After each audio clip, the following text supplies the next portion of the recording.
Hello and welcome. आज 18 अप्रैल है और डिस्कस करेंगे करंट अफेयर के मोस्ट इम्पोर्टेंट क्वेश्चंस डिटेल के साथ में। सबसे पहले बात करते हैं, आज विश्व धरोहर दिवस है और ये हर साल 18 अप्रैल को मनाया जाता है। 1982 में ICOMOS द्वारा ये प्रस्तावित हुआ था और 1983 द्वारा यूनेस्को ने इसको स्वीकृत किया था। इसके बाद में ये विश्व स्तर पर मनाया जाता है 18 अप्रैल को। आज तात्या टोपे की पुण्यतिथि है। ये तात्या टोपे हैं और आज ही के दिन इनको ये शहीद हुए थे। तात्या टोपे जिनका असली नाम रामचंद्र पांडुरंग टोपे था, 1857 में प्रथम भारतीय स्वतंत्रता संग्राम के महान सेनानायक और क्रांतिकारी नेता थे। उन्हें नाना साहेब पेशवा का मुख्य सहयोगी और रणनीतिकार माना जाता है। 1857 के विद्रोह में उन्होंने अंग्रेजों के विरुद्ध सशस्त्र संघर्ष किया और विभिन्न स्थानों पर गुरिल्ला युद्ध की रणनीति अपनाई। उन्होंने झांसी की रानी लक्ष्मीबाई, नाना साहेब और राव साहेब के साथ मिलकर कई लड़ाइयां लड़ी। कानपुर, शिवपुरी और मध्य प्रदेश और राजस्थान के क्षेत्रों में उन्होंने ब्रिटिश सेना को कड़ी चुनौती दी। तात्या टोपे को अप्रैल 1859 में ग्वालियर के पास पकड़ लिया गया। 18 अप्रैल 1959 को शिवपुरी, मध्य प्रदेश में अंग्रेजों ने उन्हें फांसी की सजा दे दी। बात करते हैं करंट अफेयर की, तो फर्स्ट क्वेश्चन है, भारत के 52वें मुख्य न्यायाधीश चीफ जस्टिस ऑफ इंडिया के रूप में किसे नियुक्त किया जाएगा? तो इनका नाम है जस्टिस भूषण राम कृष्ण गवई। ये है जस्टिस भूषण राम कृष्ण गवई। जस्टिस भूषण राम कृष्ण गवई भारत के 52वें मुख्य न्यायाधीश CJI होंगे और 14 मई 2025 को कार्यभार संभालेंगे। वे वर्तमान CJI संजीव खन्ना के सेवानिवृत्त होने के बाद यह पद ग्रहण करेंगे। संजीव खन्ना है 13 मई 2025 को रिटायर होने वाले हैं। संजीव खन्ना ने हाल ही में जो वक्फ संशोधन बिल पास हुआ है संसद द्वारा, जो कानून बना है उस पे रोक लगाने का जो निर्णय इन्होंने सुनाया है और 7 दिन का समय दिया है। 7 दिन बाद दोबारा इसमें सुनवाई होनी है। हालांकि इनके रिटायर होने से पहले ये इसमें सुनवाई करके जाएंगे। देखते हैं क्या इसमें रहता है, क्या सुनवाई करते हैं। हालांकि सुप्रीम कोर्ट का अपना एक नज़रिया है, लेकिन ये सुप्रीम कोर्ट और संसद की एक अलग तरह की लड़ाई देखने को मिली है। पहली बार ऐसा कॉन्ट्राडिक्शन हुआ है कि जो संसद से कानून पास होकर आया है उसकी लड़ाई यहाँ तक पहुंची है। हालांकि ऐसे बहुत सारे मामले नहीं देखे गए हैं। तो जस्टिस गवई देश के दूसरे दलित CJI होंगे। उनसे पहले जस्टिस KG बालकृष्णन ने यह पद संभाला था। उनका कार्यकाल लगभग 6 माह का होगा, क्योंकि वे यानी जो 52वें मुख्य न्यायाधीश हैं CJI होंगे, उनका कार्यकाल लगभग 6 माह का होगा, क्योंकि वे 23 नवंबर 2025 को 65 वर्ष की उम्र में सेवानिवृत्त हो जाएंगे। यानी केवल ये 6 माह के लिए ही CJI बनेंगे। वे अनुच्छेद 370 नोटबंदी और इलेक्टोरल बॉन्ड जैसे महत्वपूर्ण मामलों की संवैधानिक पीठ में शामिल रहे हैं। हाल ही में उन्होंने बुलडोजर कार्रवाई पर रोक लगाते हुए दिशा निर्देश जारी किए थे।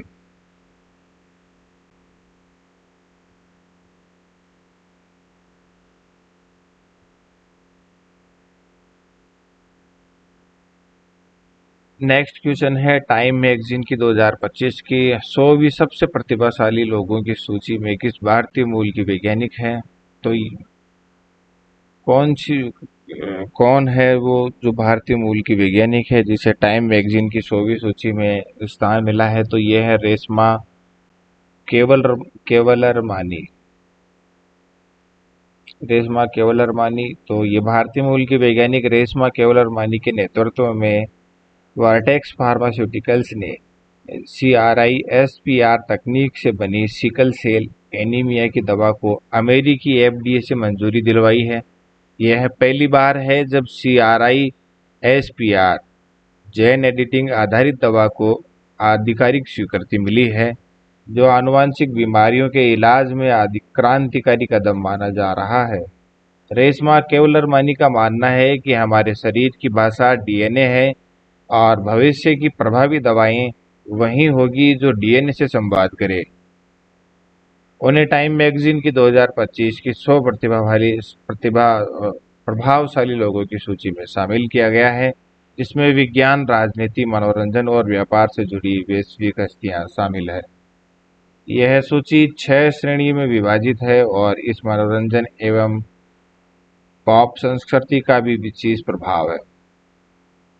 बात करते हैं CRISPR तकनीक क्या है। तो CRISPR एक जीन एडिटिंग तकनीक है जिसकी मदद से डीएनए हिस्सों को बहुत ही सटीक तरीके से काटा या बदला जा सकता है। यह तकनीक वैज्ञानिकों को जीन स्तर पर बीमारियों के इलाज और आनुवंशिक स्तरों की क्षमता प्रदान करती है। सरल शब्दों में समझो तो इसको जैसे कोई मान लो कि कोई वाक्य जैसे अपन लिख रहे हैं, जैसे कोई वाक्य अपन लिखा है, उसमें कोई शब्द अगर गलत हो जाता है तो उस गलत शब्द को केवल वाक्य पूरा हटाने के बजाय उस केवल एक गलत शब्द या वाक्य को ये शब्द को हटाकर उसकी जगह सही शब्द को डालना, इस तक सही अगर उस गलत शब्द को हटाकर उसकी जगह सही शब्द डालते हैं, उसको उस तकनीक को CRISPR तकनीक सुधार कहते हैं।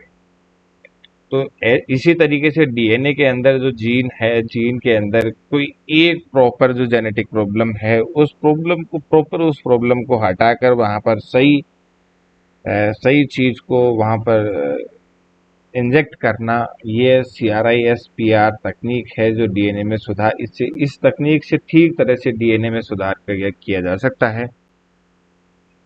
नेक्स्ट क्वेश्चन है, भारतीय रेलवे ने किस ट्रेन में पहली बार ऑन बोर्ड एटीएम सेवा की शुरुआत की है। तो ये पंचवटी एक्सप्रेस है। भारतीय रेलवे ने 16 अप्रैल 2025 को मुंबई मनमाड पंचवटी एक्सप्रेस में देश का पहला ऑन बोर्ड एटीएम स्थापित किया, जो रेल यात्रियों के लिए एक ऐतिहासिक सुविधा है। यह एटीएम वातानुकूलित कोच में स्थापित किया गया है और इसमें नकद निकासी यानी कैश विड्रॉल के अलावा चेक बुक ऑर्डर करने और खाता वितरण प्राप्त करने की सुविधाएं भी उपलब्ध है। यह सुविधा मुंबई हिंगोली जनशताब्दी एक्सप्रेस के यात्रियों को भी उपलब्ध है, क्योंकि यह ट्रेन पंचवटी एक्सप्रेस के साथ एक ही रेक साझा करती है। यह परियोजना भारतीय रेलवे की innovative and non fair revenue ideas scheme के तहत बैंक ऑफ महाराष्ट्र के सहयोग से शुरू की गई है। तो ये योजना किसके सहयोग से शुरू की गई है? बैंक ऑफ महाराष्ट्र के सहयोग से। यह प्रयोग सफल होने पर भारतीय रेलवे अन्य प्रमुख ट्रेनों में भी इस सुविधा का विस्तार करने की योजना बना रही है। नेक्स्ट क्वेश्चन है, वित्त वर्ष 2025 में भारत का कुल निर्यात सेवाएं और वस्तु कितने प्रतिशत बढ़कर 820.93 बिलियन डॉलर पहुंचा। तो ये 5.5% बढ़कर 820.93 बिलियन डॉलर पहुंचा है। तो सेवा क्षेत्र ने 12.45% की वृद्धि के साथ 383.51 बिलियन का निर्यात दर्ज किया है। यानी सेवा क्षेत्र है, जो सर्विस सेक्टर है, उसने 12.45% की वृद्धि के साथ 383.51 बिलियन का निर्यात दर्ज किया है, जो कुल निर्यात का लगभग 47% है। और वस्तु निर्यात का जो स्तर है वो लगभग स्थिर है, 437.4.2 बिलियन रहा है, जो कुल निर्यात का 53% है, 53% है। इलेक्ट्रॉनिक वस्तुओं के निर्यात में उल्लेखनीय 32% की वृद्धि देखी गई है, जो डिजिटल इंडिया पहल की सफलता को दर्शाता है। मार्च 2025 में अमेरिका को किए गए निर्यात में पिछले वर्ष की तुलना में 35% की वृद्धि हुई है, जो द्विपक्षीय व्यापार संबंधों में सुधार का संकेत है। व्यापार घाटे की बात करें तो 94.26 बिलियन दर्ज किया गया है, जो आयात में वृद्धि का संकेत देता है। नेक्स्ट क्वेश्चन है, राजस्थान की भजन लाल सरकार ने हाल ही में किस पिछली सरकार की कितनी योजनाओं को समाप्त करने की घोषणा की है? हाल ही में पिछली सरकार की कितनी योजनाओं को बंद किया गया है, घोषणा की गई है? तो 33 योजनाओं को राजस्थान सरकार की वर्तमान राजस्थान सरकार द्वारा बंद करने की घोषणा की गई है। राजस्थान में भाजपा सरकार ने दिसंबर 2023 में सत्ता संभालने के साथ ही शुरुआत में विश्वास दिलाया था कि पिछली सरकार की जनकल्याणकारी योजनाओं को बंद नहीं किया जाएगा, लेकिन जुलाई 2024 में सरकार ने मुफ्त बिजली योजना को सीमित करने का निर्णय लिया। फिर इसके बाद में महिलाओं का जो भवन वितरण योजना थी उसमें रोक लगा दी। राजीव गांधी युवा मित्र इंटर्नशिप योजना को बंद कर दिया। PGYMS जो युवाओं को रोजगार से जोड़ने वाली एक महत्वपूर्ण योजना थी। इसमें सरकार का कहना है कि योजनाओं की समीक्षा एक राज्य की वित्तीय स्थिति और उनकी प्रभावशीलता के आधार पर की गई है। सरकार का तर्क है कि कुछ योजनाएं राज्य के वित्तीय संसाधनों पर अनावश्यक बोझ डाल रही है। नई जो सरकार है रोजगार सृजन और आर्थिक विकास पर ध्यान केंद्रित कर रही है, ये सरकार का तर्क है।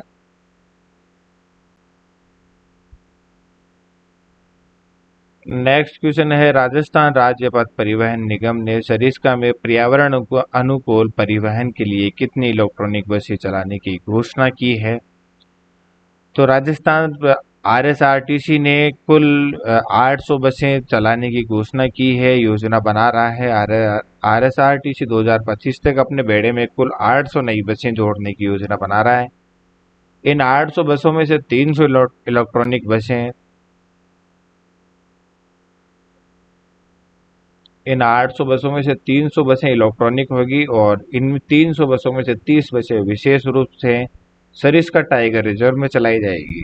यह पहल सब पर्यावरण संरक्षण और स्वच्छ पर्यटन को बढ़ावा देने के लिए की जा रही है। सरिस्का में जो इलेक्ट्रॉनिक बसों का संचालन वन्य जीवों के प्राकृतिक आवास को प्रदूषण से बचाने का प्रदूषण से बचाने में मदद करेगा। नेक्स्ट है, राजस्थान के किस शहर में विश्व धरोहर दिवस 2025 को 2 दिवसीय कार्यक्रम के रूप में मनाने की घोषणा की गई है? तो हर साल विश्व धरोहर, जैसे कि शुरुआत में थंबनेल पे बात की थी कि विश्व दिवस है, विश्व धरोहर दिवस है, विश्व जो हेरिटेज डे है वो हर साल 18 अप्रैल को मनाया जाता है। और राजस्थान में ये जो विश्व धरोहर दिवस है वो ये जैसलमेर से मनाने की घोषणा की गई है। 18 अप्रैल को मनाया जाने वाला ये जो धरोहर दिवस है इस बार राजस्थान के जैसलमेर में 2 दिवसीय कार्यक्रम के रूप में मनाया जाएगा। आज से मनाया जाएगा। यहाँ जैसलमेर का सोनार किला है जिसे यूनेस्को की विश्व धरोहर स्थलों की सूची में शामिल है और सोने का किले के नाम से प्रसिद्ध है। 2 दिवसीय कार्यक्रम में स्थानीय कला, संस्कृति और परंपराओं का प्रदर्शन किया जाएगा। नेक्स्ट क्वेश्चन है, हाल ही में अमेरिका ने किस देश से निर्यात की जाने वाली वस्तुओं पर 245% तक का शुल्क लगाने की घोषणा की है? तो ये देश चीन है जिससे आयात की जाने वाली वस्तुओं पर अमेरिका ने 245% तक का शुल्क लगाने की घोषणा की है। अमेरिका ने चीन के महत्वपूर्ण खनिजों पर नियंत्रण के जवाब में यह कदम उठाया है, जो व्यापार संबंधों में एक महत्वपूर्ण मोड़ है। अप्रैल 2025 में अमेरिका ने चीन से आयात की जाने वाली स्टील, एल्युमिनियम जैसी वस्तुओं पर 245 तक का भारी शुल्क लगाने का निर्णय लिया है। यह निर्णय ट्रेड वॉर यानी व्यापार युद्ध की स्थिति को और बढ़ा सकता है और वैश्विक व्यापार में अस्थिरता ला सकता है। नेक्स्ट क्वेश्चन है, हाल ही में WHO के सदस्य देशों ने भविष्य की महामारियों से निपटने के लिए किस प्रकार का समझौता किया है? तो भविष्य की महामारियों से निपटने के लिए हाल ही में WHO के सदस्य देशों ने भविष्य की महामारियों से निपटने के लिए किस प्रकार का समझौता किया है?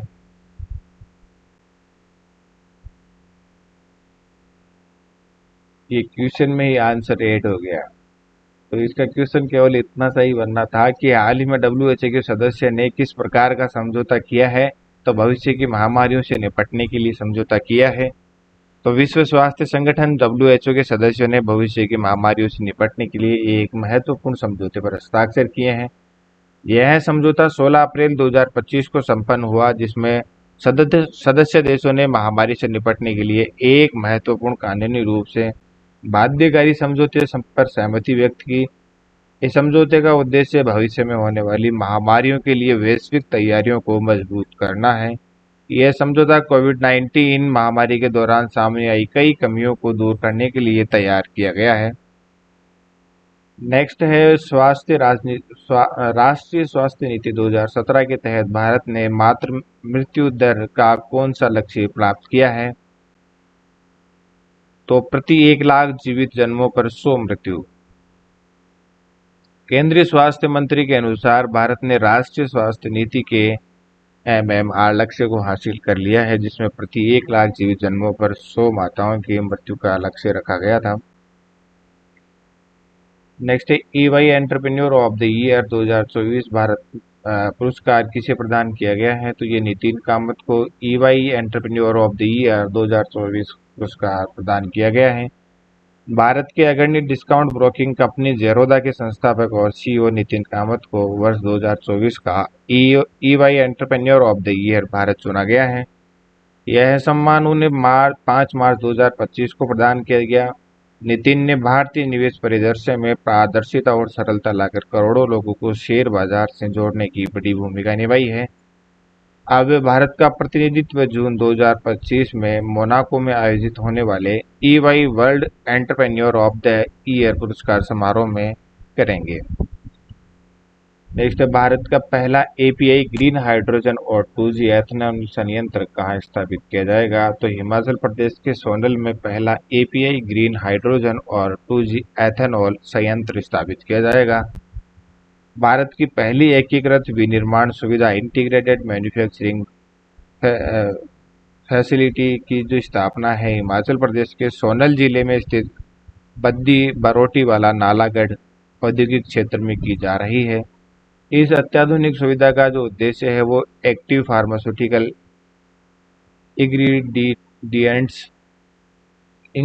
इंग्रेडिएंट्स यानी API जो मेडिकल में काम आता है, टैब दवाइयों को बनाने का काम आता है। इसके अलावा ग्रीन हाइड्रोजन और 2G एथेनॉल का स्थानीय स्तर पर उत्पादन करना है।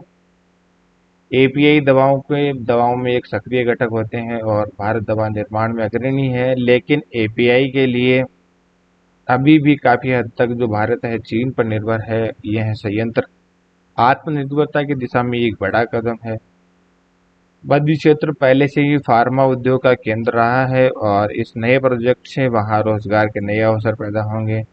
ग्रीन हाइड्रोजन जल का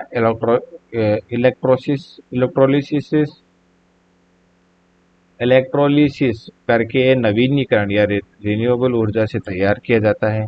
यह पारंपरिक जीवाश्म ईंधन का एक स्वच्छ विकल्प है और कार्बन उत्सर्जन को घटाने में मदद करता है। 2G एथेनॉल गन्ने की पत्तियों, भूसे और कृषि अवशेषों से तैयार किया जाता है। यह पारंपरिक पेट्रोल का हरित विकल्प है और पेट्रोलियम पर निर्भरता को कम करता है।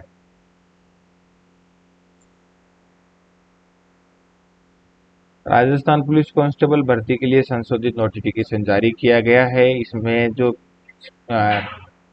एजुकेशन का जो जरूरी योग्यता रखी गई है वो 12वीं पास रखी गई है। तो CET सेकेंडरी लेवल पास करने वाले जो एस्पिरेंट्स हैं, जो भी स्टूडेंट्स हैं, वो इसके लिए एलिजिबल हैं वो एग्ज़ाम के लिए। इसमें सेकेंडरी लेवल एग्जाम में जो OBC सामान्य है, जनरल है, OBC AWS के लिए 40% अंक और ST SC के लिए 35% अंक कंपल्सरी है। वहीं आयु सीमा इसमें जो पुरुषों के लिए है 18 से 24 रखी गई है और जो महिलाओं के लिए 18 से 29 रखी गई है। इसमें जो कुल पद हैं 9,617 पद हैं और इसकी जो आवेदन की जो स्टार्टिंग होगी, आवेदन जो शुरू होंगे वो 28 अप्रैल से होंगे और लास्ट डेट इनकी 17 अप्रैल रहेगी। इसके अलावा जो अतिरिक्त संशोधन किया गया है अंकों के लिए वो क्रिमिनोलॉजी में MA MSc और साइबर सुरक्षा में MSc और पुलिस प्रशासन से संबंधित पाठ्यक्रम में स्नातकोत्तर डिग्री। इन योग्यताओं के लिए 5 अंक एक्स्ट्रा दिए जाएंगे और SSC CGL 2024-25 आवेदन 22 अप्रैल से शुरू होंगे और इसकी जो लास्ट डेट है वो 21 अप्रैल है।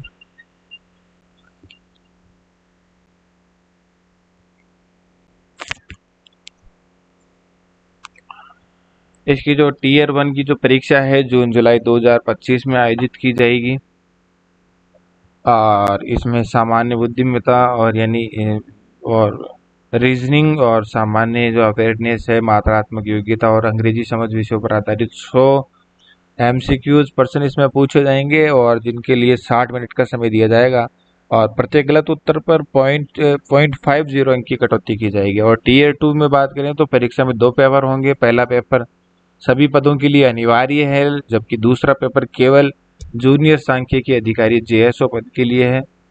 पेपर 1 में प्रति गलत उत्तर पर 1 अंक और पेपर 2 में 0.50 अंक की कटौती की जाएगी। आयु सीमा की बात करें तो सी ग्रुप पदों के लिए 18 से 27 की एज है और बी ग्रुप पदों के लिए 18 से 30 वर्ष और जेएसओ पद के लिए 32 वर्ष तक की उम्र निर्धारित की गई है।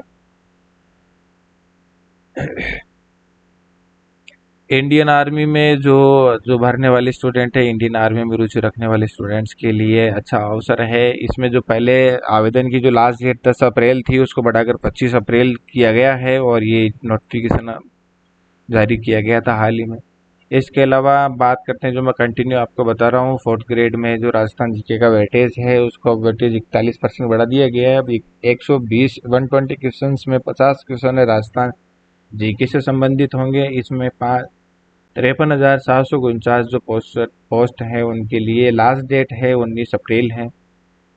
इसके अलावा पैलेंटी, इसमें आरएसएसबी ने एक नोटिफिकेशन जारी किया है पैलेंटी के लिए। एग्जाम में एब्सेंट रहने वाले स्टूडेंट को पैलेंटी लगेगी 750 रुपये पर अटेम्प्ट, 3 अटेम्प्ट मिलेंगे और पैलेंटी नहीं जमा कराने पर उसकी एसएससी आईडी ब्लॉक की जाएगी।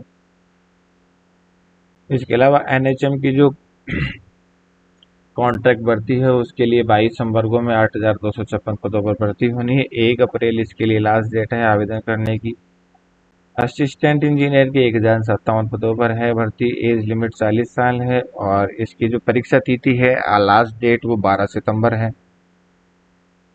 आरपीएससी द्वारा जो उप कमांडेंट के पद हैं उसको 4 पदों पर भर्ती है। पूर्व आर्मी कैप्टन अप्लाई कर सकते हैं और आवेदन की जो लास्ट डेट है वो इसकी 22 अप्रैल है।